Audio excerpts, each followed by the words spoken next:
Let's hope you'll put up a good fight. Prepare yourself! Show no mercy!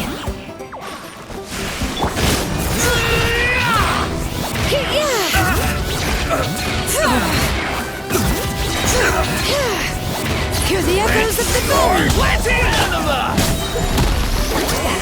Suffer the wrath of Eatfleet! Light up the blazing suns! Finish this next time.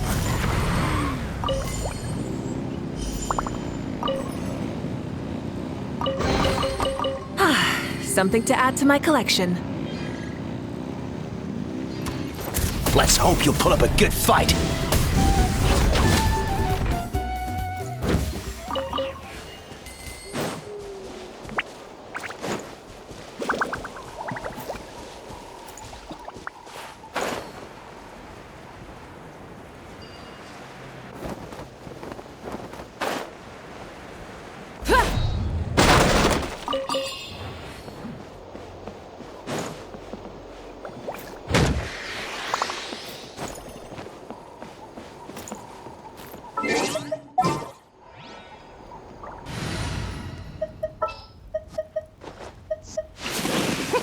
Let's go out and play!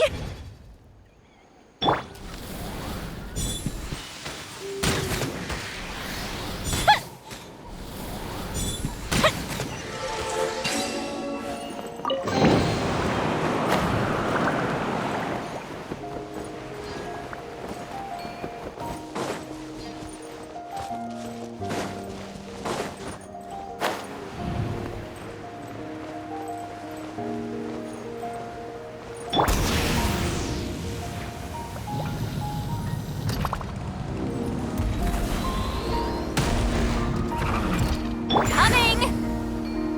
Ha!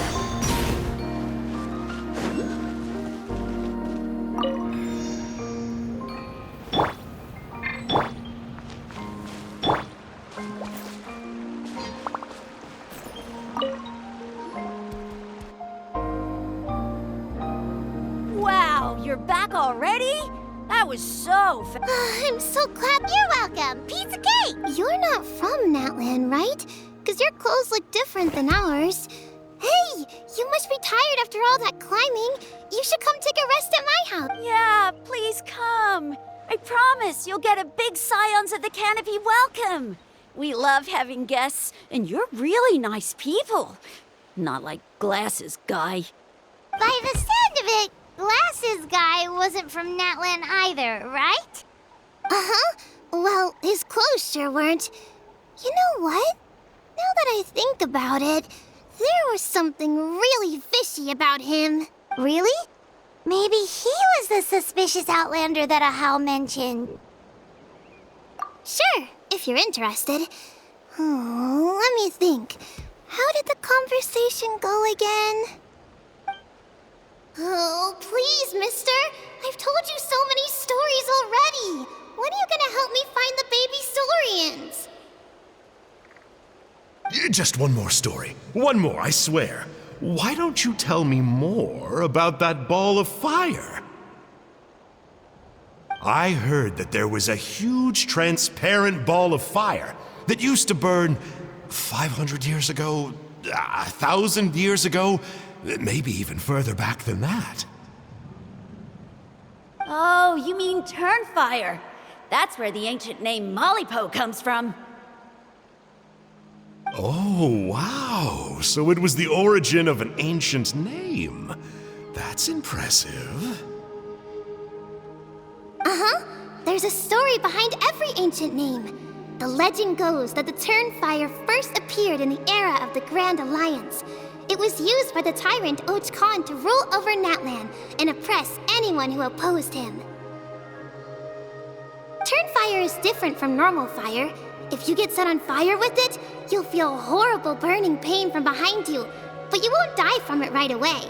And whatever you do, you mustn't turn back to look at it. Why? What happens if you turn back? As soon as you turn around, poof! You get burned to a crisp. Well, good golly gee. I mean, it's one thing to singe someone's clothes, but burning people alive? That is a big no-no in my book. Right? How nasty is it to burn someone from behind and not even let them turn around to look? Ochcon really was an evil tyrant. Yes, shocking behavior. Now, let me guess. Eventually, a valiant hero came to save the day? That's usually how these stories go. Good guess, Uncle Glasses. Seems like you really know your stuff. The hero was called Yupanqui. He's the ancestor of our tribe. Yupanqui was friends with Ochcon the Tyrant, and also Shibalanke, the first Pyro Archon. He was working as an ordnance officer for the Grand Alliance at the time. He didn't like how Ochcon was such a cruel tyrant, so he stole the Turnfire and threw it at the Ochcon's army. The soldiers couldn't defend against it, and they all got turned to ash. And that's how our ancestors set our people free. But just as he was about to leave the city, he thought he heard Ochcon calling out to him from behind. It caught him off guard, and he turned around to look. But Ochcon wasn't there. All he saw was a city burned black, an army in ruins, and giant flames reaching up into the sky. A split second later, the flames he saw burst out from inside his eyes and swallowed him up. All it took was a single glance. As soon as he looked back, he was burned to a crisp. The question is, was this the price he paid for stealing the Turnfire, or the price of turning back? Nobody knows the answer, but the fire that consumed Yupanqui burned more fiercely than any other. It burned for 100 days until it burned a hole right through the ley lines. And then, the flame dropped into the deathly dark Night Kingdom, where it still burns to this day. The grown-ups say that it lights up the path that leads to the next life. But for the dead to be reborn, they have to accept the flames and be purified by the fire first. The grown-ups say that it lights up the path that leads to the next life. But for the dead to be reborn, they have to accept the flames and be purified by the fire first.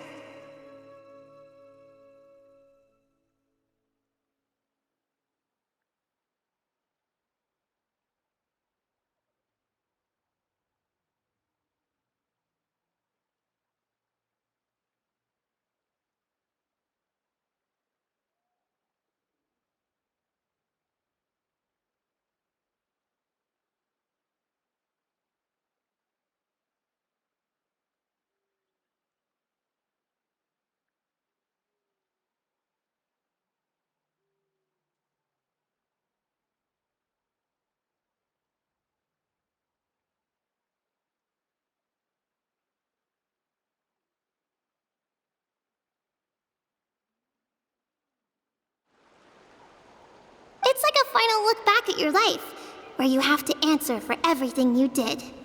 Anyway, that's the story of Yupanqui's Turnfire.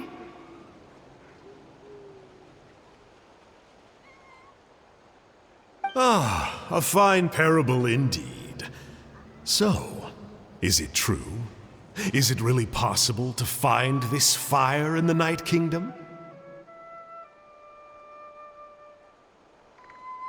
I don't know. I think it's just a story. Either way, I assume this name has been passed down in your tribe ever since?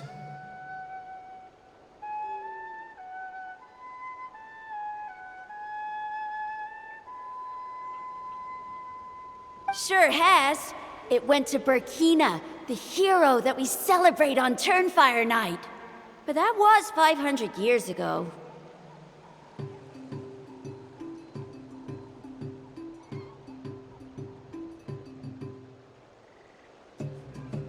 Yeah, and now it belongs to Kanich, so we often call him Malipo Kanich.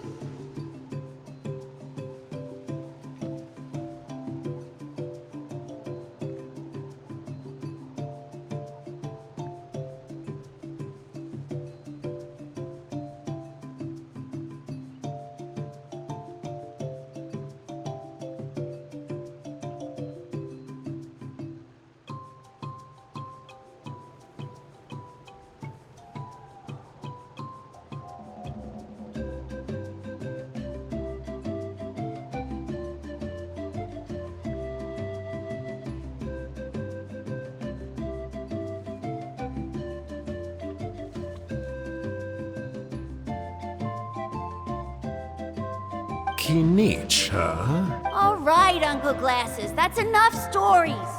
Now, can you please go find the baby saurians for us like you promised? I would, but doesn't the legend of the Turnfire teach us not to look back? Let's not go dredging up the past. Tell me more about this Kinich guy. One more story, I swear. Starting now. No? Careful, Toba. You look dangerously close to cursing me out right now. Tut tut, we can't have that. Cursing is for grown-ups only. Uncle, you'd better not be trying to trick us, or the Turnfire will get you when you die. How would it get me if I'm outside of Natlan? Uncle Glasses isn't from here, you know. Unlike you. Huh? Wait, is that? All right, kiddos. I'm a man of my word.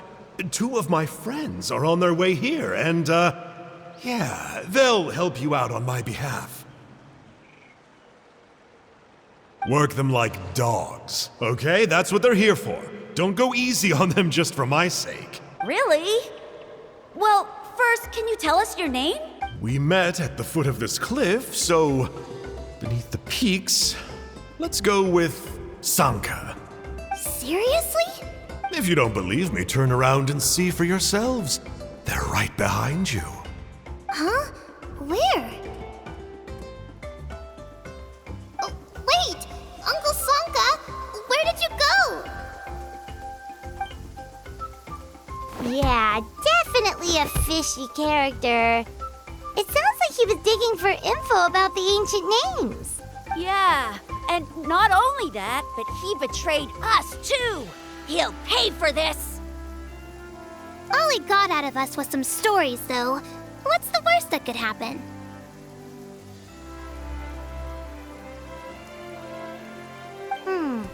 Traveler, maybe we should go tell Kinich about this.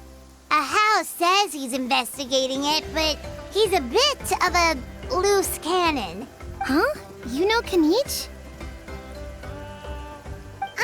Not very well, but we have met him before, and one time we had a meal together. Aw, man, I'm so jealous. I never even spoken to him. He's so cool. He's the Saurian hunter, and he has a really awesome ancient name. Me neither. I don't think my dad really likes him, though. He always tells me to stay away from him. Probably because of that little creep he always hangs out with. He's nasty, and he's so full of himself.